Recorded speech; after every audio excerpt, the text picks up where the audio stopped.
السلام عليكم ورحمة الله وبركاته، رمضان كريم عليكم.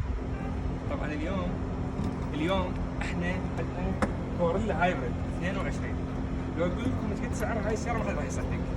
هاي السيارة سعرها يعني تقريبا سعرها مقارب للزيرو على هذا الوضع، يعني مقارب للزيرو.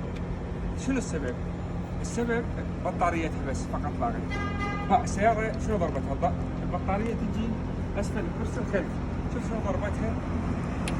ولما يجي صاحب السيارة التاكسي يشتري هاي ما راح يشتري البطارية السيارة الخليجية الزيرو بسبب البطارية. شفتوا هاي الضربة القوية؟ راح نذكرها ونراويكم اياها المرة الثانية ان شاء الله.